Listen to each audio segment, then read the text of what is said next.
Hi friends, வணக்கம். எல்லாம் எப்படி இருக்கீங்க?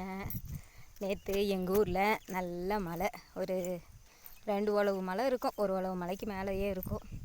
இங்கே பாருங்கள், பருத்தி காட்டிலெல்லாம் தண்ணி நின்றுச்சு. இப்போ கொஞ்சம் காஞ்சிருச்சு. நல்ல மழை. இந்த வெயில் இன்னும் களை வெட்டல. கீழ் வெயில் தான் அன்றைக்கி களை வெட்டிகிட்டு இருந்தேன். அதான் ஒரு வீடியோ போட்டேன் இல்லைங்களா, மத்தியானம் 12 மணி அப்படின்னு சொல்லிட்டு. அதை அந்த கீழ் வெயிலில் தான் களை வெட்டினோம். இந்த வெயில் களை வெட்டலை. நேற்று மழை வந்துருச்சு, காஞ்சிருச்சு. என்ன பண்ணுறதுன்னு நினச்சிட்டு இருந்தேன். நேற்று மழை வந்துருச்சு. அங்கே பாருங்கள், அந்த தண்ணி பாருங்கடா, அங்கெல்லாம் பாருங்கள் தண்ணி நிற்கிது வெயிலில். இப்போதைக்கு வெட்ட முடியாது, ஒரு 2 நாளாச்சும் ஆகணும். நல்லா ஃபுல்லாக வெயில் அடித்தா 2 நாள் ஆகும். அதுக்கப்புறம் இதெல்லாம் களை வெட்டி எடுக்கணும். இது பாருங்கள், இது களை வெட்டின காடு பாருங்கள். செடி மட்டும் நல்லா சூப்பராக இருக்கா. ஒரு வயல் ஃபுல்லாகவே இது வெட்டியாச்சு. இது வெட்டுறதுக்கு மட்டும் 2000 ரூபா ஆச்சுங்க.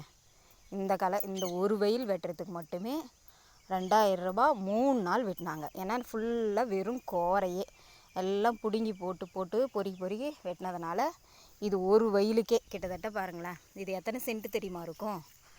கிட்டத்தட்ட ஒரு 7 சென்ட்டு அந்த மாதிரி தான் இருக்கும். ஆனால் இது ஒரு வெயிலுக்கே 2000 ரூபா களை வெட்ட மட்டும்.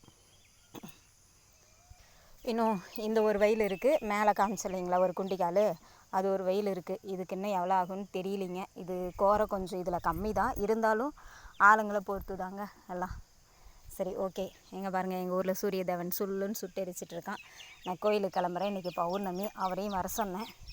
அவரும் ஊசி வாங்கிறதுக்கு போயிருக்கிறாரு. அதை வாங்கிட்டு வந்து வச்சுட்டு குளிச்சுட்டு கிளம்புவார். சரி, ஓகே, டாட்டா.